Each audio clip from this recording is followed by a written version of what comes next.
खुशी लाल और आप देख रहे हैं न्यूज लाइव। दिन भर की खबरों को जानने से पहले नजर डालते हैं आज की सुर्खियों पर।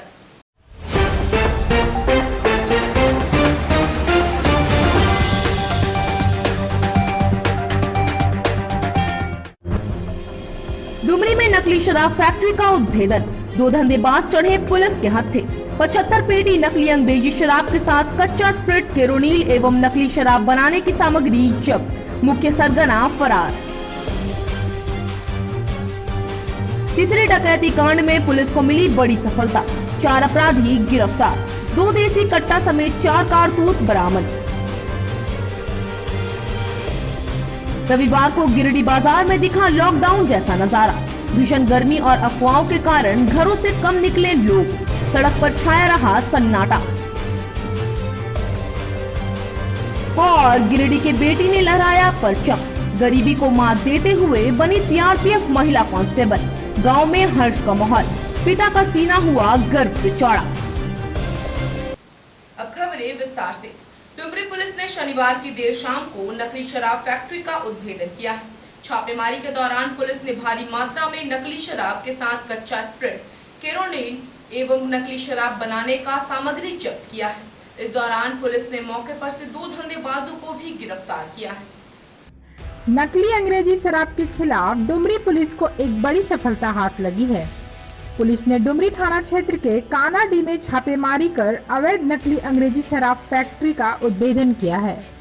छापेमारी के दौरान पुलिस ने 75 पेटी नकली अंग्रेजी शराब सहित कच्चा स्प्रिट, केरोनील एवं नकली शराब बनाने की सामग्री जब्त की है। साथ ही पुलिस ने 2 धंधेबाजों को भी गिरफ्तार किया है। बताया जाता है कि पुलिस को गुप्त सूचना मिली थी कि कानाडीह गांव में नकली मिनी शराब फैक्ट्री चलाया जा रहा है। इसके बाद डुमरी एसडीपीओ मनोज कुमार के नेतृत्व में एक टीम बनाकर छापेमारी की गई, जहां से भारी मात्रा में कार्क रेपर भी बरामद किया गया है। जबकि पुलिस की टीम ने लगभग 1000 खाली बोतलों को तोड़कर नष्ट कर दिया है।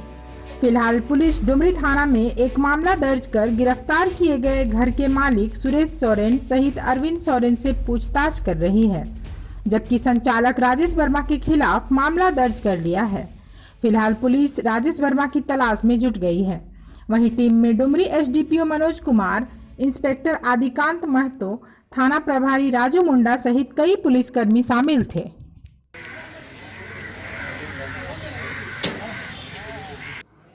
पुलिस अधीक्षक महोदय की गुप्त सूचना के आधार पर टीम का गठन हुआ था और उक्त टीम ने कानाडीह डुमरी थाना अंतर्गत कानाडीह गांव में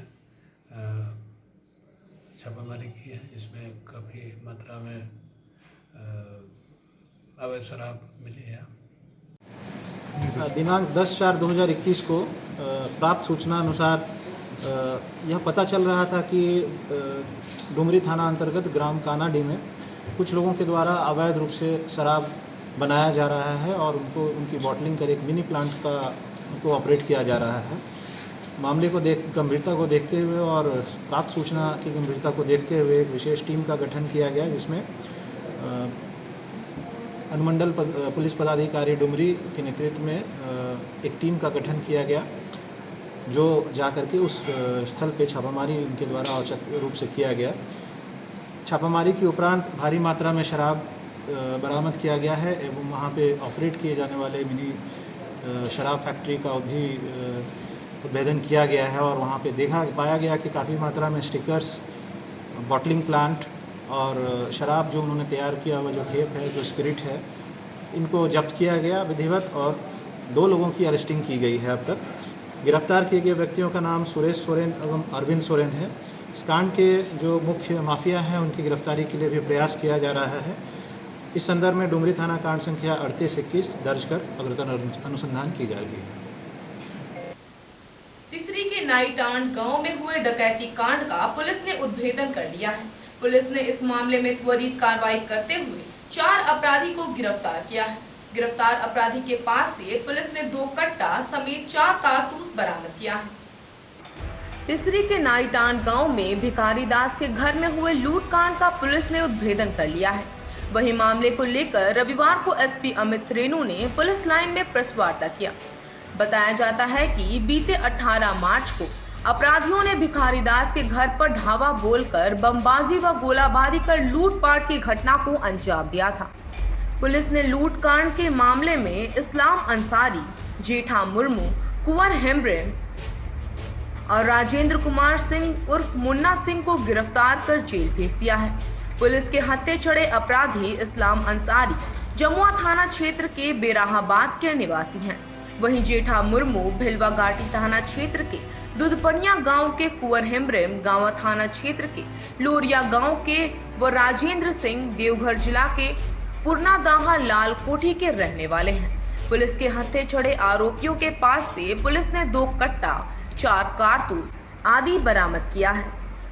तीसरी पुलिस लूटकांड में शामिल अन्य आरोपियों की भी तलाश कर रही है। उक्त आरोपियों ने पुलिस के समक्ष लूटकांड में अपनी संलिप्तता स्वीकार की है। वहीं उक्त आरोपियों ने पुलिस के समक्ष कई भेद भी खोले हैं। उक्त आरोपियों के निशानदेही पर पुलिस अन्य आरोपियों को भी धर दबोचने का प्रयास कर रही है। यह उद्भेदन तीसरी पुलिस के लिए बड़ा उपलब्धि माना जा रहा है। दिनांक 18/3/2021 को करीबन 7:30 बजे के आसपास तीसरी थाना अंतर्गत नई टाड़ स्थित टहलू रविदास के घर पे कुछ अज्ञात अपराध कर्मियों, कुछ 10 से 12 की संख्या में जो थे, उनके द्वारा बम फोड़कर वहाँ पे भय उत्पन्न किया गया और डकैती के घटना को अंजाम दिया गया था। इस संदर्भ में तीसरी थाना कांड संख्या 3521 दर्ज करते हुए अग्रतर अनुसंधान जारी किया गया। टहलू रविदास चंदौरी एवं अपने घर नई टाड़ में CSP ग्राहक सेवा केंद्र चलाते हैं। पुलिस इस संदर्भ में पुलिस उपाधीक्षक मुख्यालय 2 के और वहाँ के जो पदाधिकारी हैं, आसपास के थाना के इंस्पेक्टर के नेतृत्व में एक टीम की गठन की गई, जो इस तरह के घटना के कारित किए जाने वाले जितने भी अपराध कर्मी हैं उनकी पहचान कर उनकी त्वरित अरेस्टिंग हो और इस तरह की घटना को रोका जा सके, इसके लिए एक टीम की गठन की गई थी। इस संदर्भ में टीम को सफलता प्राप्त हुई है और इस संदर्भ में 4 लोगों की अरेस्टिंग अब तक हो पाई है। अपराध कर्मियों का नाम निम्नवत है: राजेंद्र सिंह उर्फ मुन्ना सिंह, जो पुरनदाहा देवघर के रहने वाले हैं; जेठा मुर्मू, जो दुधपनिया थाना भिलवा घाटी के रहने वाले हैं; मोहम्मद इस्लाम, जो जमुआ अंतर्गत के स्थित बेराहाबाद गांव के रहने वाले हैं; और चौथे व्यक्ति का नाम कुंवर हेम्ब्रम है, जो गांवा थाना अंतर्गत रहने वाले हैं। कुल 7 अपराध कर्मियों का अब तक नाम सामने आ पाया है। इनके पास से 2 लोहे का बना हुआ देसी कट्टा, साथ में 3.15 बोर का जिंदा 4 कारतूस, सुतली बम जो घटना में जिस तरीके का प्रयोग किया गया था सेम उसी तरीके के बम को बरामद किया गया है। घटना में प्रयोग जो खून लगा हुआ लकड़ी था जिससे इन्होंने मारपीट भी की थी वहाँ के लोगों से, उसको भी बरामद किया गया है। एवं घटना में प्रयुक्त जो मोटरसाइकिल इनके द्वारा उपयोग में लाया गया था उसको भी बरामद कर लिया गया है। कांड का अनुसंधान जारी है। फिलहाल 4 लोगों को जुडिशियल कस्टडी में भेजा जा रहा है। अन्य अपराध कर्मियों के विरुद्ध छापामारी जारी है।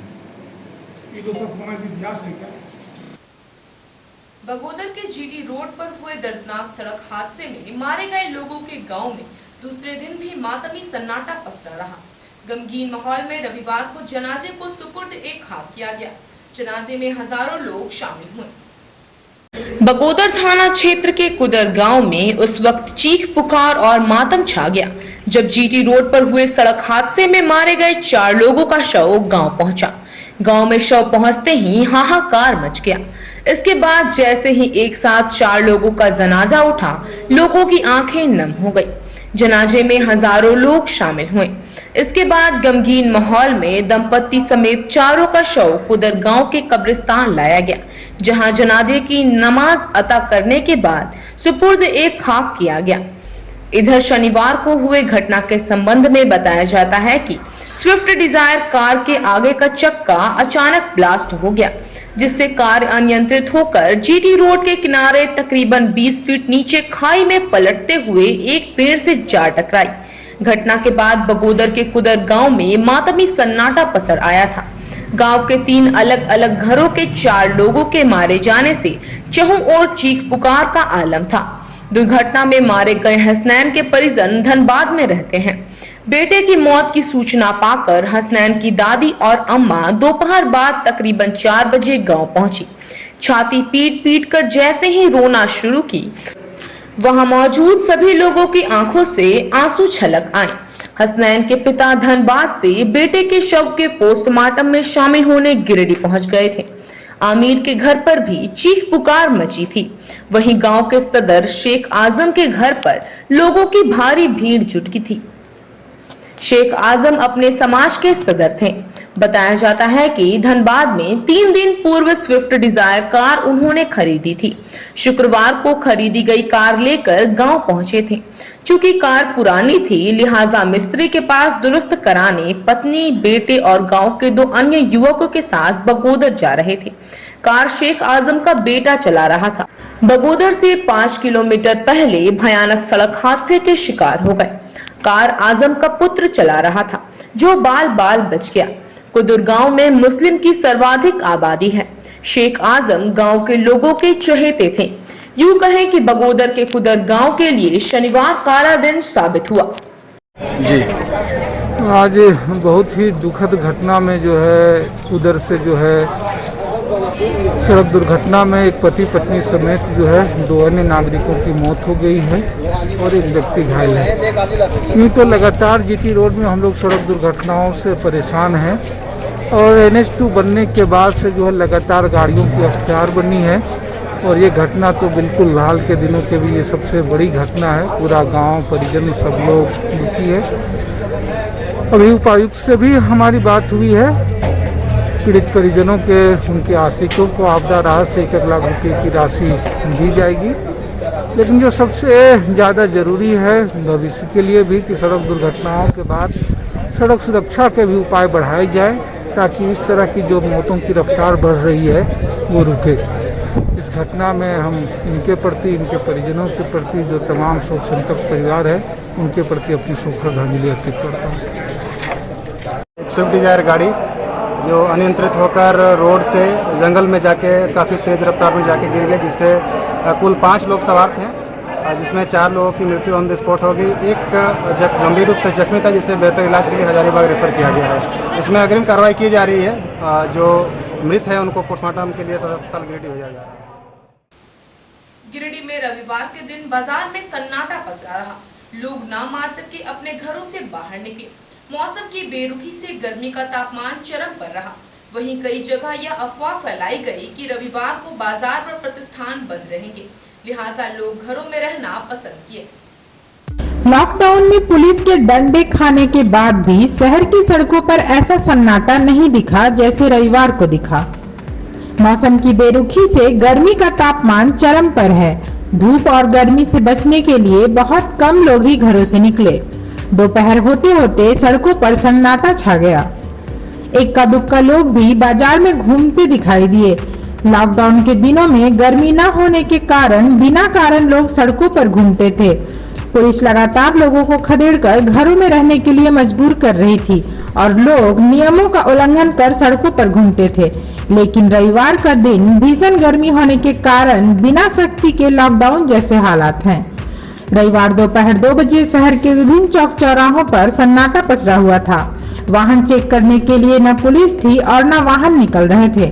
बाजार खुलने के बाद भी चहल पहल दिखाई नहीं दी, जबकि उम्मीद की जा रही थी कि रविवार के दिन बाजार में भीड़ भाड़ दिखेगी। हालांकि कई जगह यह अफवाह फैलाई गई कि रविवार को बाजार व प्रतिष्ठान बंद रहेंगे। शायद यही कारण रहा कि सुबह के समय दुकानों और सड़कों पर भीड़ दिखी। दोपहर 12 बजे के बाद टोटल लॉकडाउन जैसा हालात बन गया। शाम 4 बजे तक सड़कों पर भीड़ दिखाई नहीं दी और शाम को बाजार में लोग दिखे। आने वाले दिनों में तापमान और ज्यादा बढ़ने से दिन में सड़कें इसी तरह सूनी दिखाई देंगी। गर्मी से क्या परेशानी? सुबह 11 बजे सन्नाटा है। धूप खड़ा है क्या? 11 बजे से लेकर 3 बजे तक बाजार एकदम सन्नाटा रहता है। 3 बजे के बाद आदमी थोड़ा बहुत निकलता है घर से। गर्मी बढ़ रहा है। गर्मी बहुत।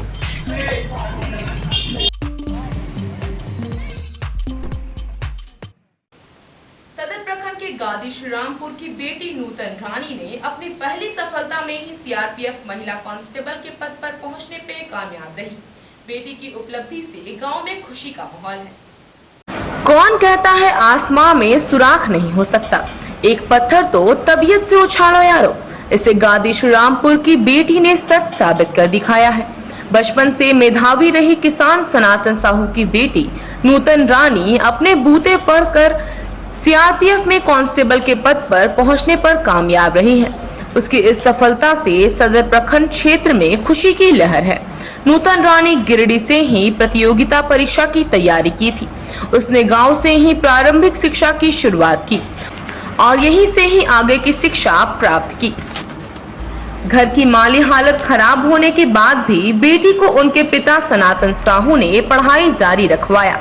एक भाई में सबसे छोटी नूतन रानी अपनी सफलता का सारा श्रेय अपने पिता को देती है। नूतन का भाई अभी गांव में रहकर कंपटीशन की तैयारी कर रहा है।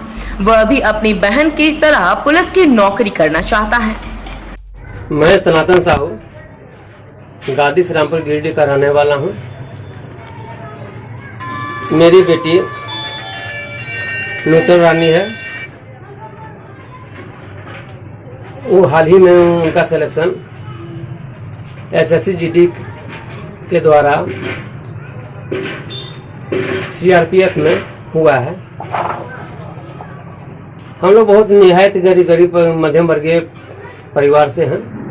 किसी तरह ऋण कर्जा करके महिला समूह से कर्जा लेके किसी तरह उसको पढ़ाया लिखाया और उसे मुकाम तक पहुंचाने वाला उसका मेहनत है। उन्होंने मेहनत की, उसने मेहनत की और वह अपने मुकाम पर पहुंच गई। उसका हॉबी ही यही था। आपको किस तरह महसूस हो रहा है जब बाल बच्चे जब सीढ़ी पर चढ़ते हैं तो माँ बाप को गर्व होता ही है और हमें भी हो रहा है। हमें भी गर्व महसूस हो रहा है। यदि बेटी के जगह यदि मेरा बेटा भी कर जाता, उस जगह सिलेक्शन हो जाता तो और खुशी मिलती, लोग खुशी दोगुना हो जाता। शहर के बरमसिया स्थित साईं सेवा आश्रम में कोविड-19 टीकाकरण को लेकर दूसरी शिविर लगाई गई।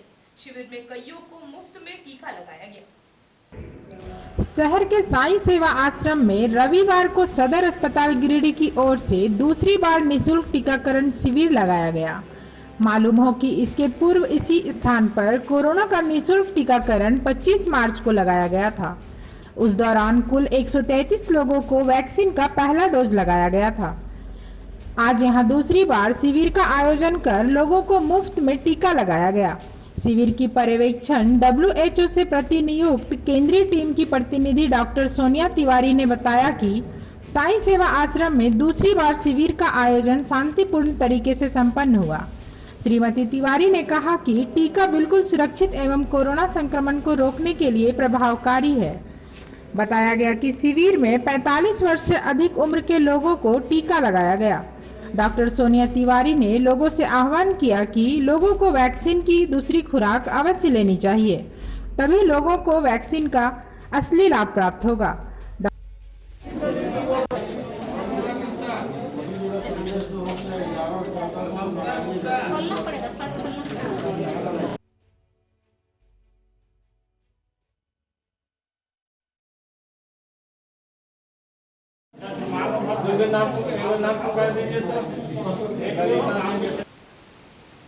गांव प्रखंड के पियर कोली गांव में दर्जनों बिरहोर परिवार इन दिनों सरकारी उपेक्षा का दंश झेल रहा है। बिरहोर परिवार के पास सर छिपाने के लिए घर नहीं है, लिहाजा तार के पत्ते के सहारे झोपड़ी बनाकर बिरहोर परिवार अपना जिंदगी गुजार रहे हैं। गांवा प्रखंड मुख्यालय से महज 1 किलोमीटर की दूरी पर बसा पियर कोली में लगभग आधा दर्जनों का परिवार बसा हुआ बिरहोर प्रशासनिक उपेक्षाओं का दंश झेल रहा है। वैसे तो सरकारी स्तर पर बिरहोर विकास समिति बनाकर बिरहोरों के लिए कई कल्याणकारी कार्य हो रहे हैं, परंतु गांवा के पियर कोली में बसे बिरहोर परिवारों को इसका कोई लाभ नहीं मिल रहा है। वर्षों से बिरहोरों के पूरा परिवार खुले आसमान में जिंदगी गुजारने को भी बस है।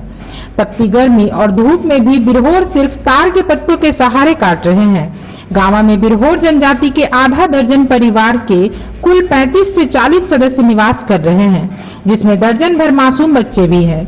इनके पास ना तो कोई रोजगार का साधन है और ना ही सर छुपाने को छत। जंगलों में शिकार कर किसी तरह यह जनजाति अपना जीवन यापन कर रही है। वैसे लगभग 12 वर्ष पूर्व तत्कालीन उपायुक्त वंदना डाडेल ने गांव की बिरहोरों की सुध ली थी।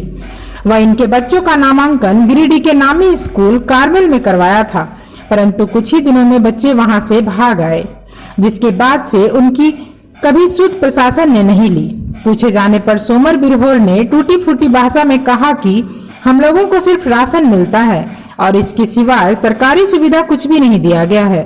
चंदेश्वरी बिरहोर पति स्वर्गीय छोटर बिरहोर ने बताया कि हम लोगों को विधवा पेंशन भी नहीं मिलता है, किसी तरह दो तुन बेचकर गुजर बसर करते हैं। सरकार से मांग करते हैं कि हम लोगों को वृद्धा व विधवा पेंशन दिया जाए, जिससे अच्छे से गुजर बसर कर सके। जिला अधिवक्ता संघ के नवनिर्वाचित महासचिव चुन्नूकांत ने चुनाव में रिकॉर्ड तोड़ मत प्राप्त कर लगातार तीसरी बार महासचिव के पद पर निर्वाचित हुए हैं। चुनाव में चुन्नूकांत का बार का विकास और अधिवक्ता का सम्मान चुनावी मुद्दा था। उन्होंने कहा कि उनका जो सपना था वो हर हाल में पूरा करेंगे। जिला अधिवक्ता संघ के नवनिर्वाचित महासचिव चुन्नूकांत शनिवार को अपने आवास में पत्रकारों से मुखातिब थे। उन्होंने कहा कि विकास और सम्मान उनका चुनावी मुद्दा था और इसे आगे बढ़ाने के लिए कृत संकल्पित हैं। अधिवक्ताओं के सम्मान के लिए उन्होंने हर समय संघर्ष किया है और आगे भी करते रहेंगे। उन्होंने कहा कि अधिवक्ताओं के हित में समुचित कैंपस का विकास हो, यही उनका ड्रीम प्रोजेक्ट है। G5 के तर्ज पर आलीशान भवन बने ताकि उस भवन में तमाम सुविधा हो, जिससे बार की आमदनी में बढ़ोतरी हो सके। मौके पर चुन्नूकांत को कई लोगों ने गुलदस्ता और माला पहनाकर उनका अभिनंदन किया और जीत की बधाई दी। इधर राष्ट्रीय शैक्षिक महासंघ गिरिडीह के पदाधिकारियों एवं सदस्यों की ओर से वरिष्ठ अधिवक्ता चुन्नूकांत को लगातार तीसरी बार अधिवक्ता संघ गिरिडीह का सचिव के रूप में चुने जाने पर पुष्पगुच्छ देकर बधाई एवं शुभकामनाएं दी गई। इस दौरान शैक्षिक संघ के सदस्यों द्वारा उनके मंगलम भविष्य के साथ उत्तरोत्तर सफलता प्राप्त करते रहने की कामना भी की गई। सम्मानित करने वालों में शैक्षिक महासंघ के जिला महामंत्री हेमंत कुमार, राज्य कार्यकारिणी सदस्य श प्रवीण कुमार सिन्हा एवं अरुण कुमार सिन्हा के साथ जिला उपाध्यक्ष श्री संजीव कुमार शामिल थे। जो लगातार तीसरी बार जिला बार एसोसिएशन के महासचिव पद पर विजय हासिल किए हैं, हमारा संगठन राष्ट्रीय शैक्षिक महासंघ इनका हार्दिक अभिनंदन करता है और हम लोग बेहद गौरवान्वित महसूस करते हैं कि बहुत योग्य आदमी इस महत्वपूर्ण पद पर पदासीन है। धन्यवाद। क्या है आपकी पहली प्रतिक्रिया? सबसे पहले तो हम आपको भी बधाई देना चाहेंगे, धन्यवाद देना चाहेंगे और जिस तरह से आपकी मीडिया के टीम का सकारात्मक सहयोग रहा बार एसोसिएशन के पूरे चुनाव में, उसकी जितनी भी तारीफ की जाए कम है और आपको एक बार फिर से बहुत धन्यवाद आपके इस भाव के लिए। क्या है आपकी अगली प्लानिंग, क्या है, किस तरीके से बार का विकास और उत्थान और अधिवक्ताओं का मान सम्मान हो, क्या प्लानिंग है आपका? एकदम मेरे मन की बात आपने की है आशुतोष जी। अभी जो अधिवक्ता संघ का जो रिसोर्सेस है वो वकालतनामा, एफिडेविट फार्म और हाजिरी फार्म, इन सारी चीज़ों पर निर्भर है। हम ये सोचे हैं, हमने ये तय किया है कि वकालतनामा के भरोसे वकालत खाना को नहीं रहने देंगे। वकालत खाना हमारा एसोसिएशन स्वावलंबी होगा, आत्मनिर्भर होगा और इसके लिए जो मेरे पास योजना है, हम आपके चैनल के माध्यम से आज उसका खुलासा करना चाहते हैं और हम आपको ये बताना चाहते हैं कि जो वकालत खाना जहां हमारा है वो जगह गिरिडीह के लिए वो नरीमन पॉइंट है और 20,000 स्क्वायर फुट कारपेट एरिया है मेरे पास। अब आप समझ सकते हैं कि वहाँ हमारे लिए क्या अवसर है। हमने ये तय किया है कि G+5 का हम एक वहाँ बिल्डिंग बनाएंगे। हमारी कोशिश है कि उस बिल्डिंग में बड़े संख्या में हमारे एडवोकेट्स वहाँ बैठ सकेंगे और एक फ्लोर हम चैम्बर बनाएंगे। जो हमारे सीनियर लॉयर हैं, जो हमारे इच्छुक लॉयर हैं, फर्स्ट कम फर्स्ट सर्व के कंसेप्ट पर अगर वो तैयार होगा तो हम उनको केबिन देंगे। और 3 जो फ्लोर बचेगा मेरे पास, लगभग 60,000 स्क्वायर फुट, उस जगह को हम कमर्शियलाइज करेंगे।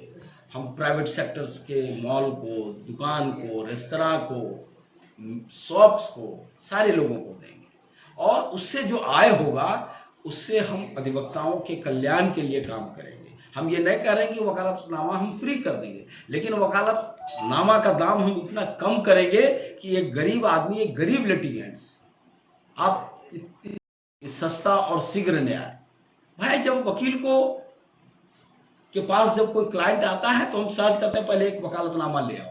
अब 70 रुपया एक गरीब आदमी के लिए उसको कितना परेशानी हो सकता है, गरीब लिटिगेंट्स को हम लोग समझते हैं। तो हम नहीं कहते कि वकील अपनी फीस माफ कर देगा, लेकिन हम गरीब लिटिगेंट्स को सस्ता न्याय दिलाने के लिए पूरी कोशिश करेंगे और हर जवाबदेह अधिवक्ता के लिए उनकी प्राइम ड्यूटी है कि वो लिटिगेंट्स को, जिसके लिए ये पूरा संस्था खड़ा है, जुडिशरी बनी है, वो उसका विश्वास बना रहे और गरीब आदमी को न्याय मिल सके। ये तभी होगा जब हम वकालत खाना को आत्मनिर्भर करेंगे और हमारे पास इसकी असीम संभावनाएं हैं। हम ये नहीं कह रहे हैं कि रातों रात हम चांद का टुकड़ा जमीन पे ला देंगे, दूध की नदी बहा देंगे, चांदी का परत बिछा देंगे। ये मेरी कहीं से कोई वादा नहीं है, लेकिन जिन बातों का चर्चा मैंने आपके माध्यम से किया है वो हो सकता है, उसमें कुछ जरूरत है, उसको हम करेंगे। जब स्किल्ड होगा, दक्ष होगा, तो उसकी सारी परेशानी दूर हो जाएगी। वो अपने लिटिगेंट्स के प्रति भी न्याय कर सकेगा और अपने लिए भी आर्थिक उपार्जन कर सकेगा। ये सीधा सीधा फंडा है। वकील को पढ़ना है।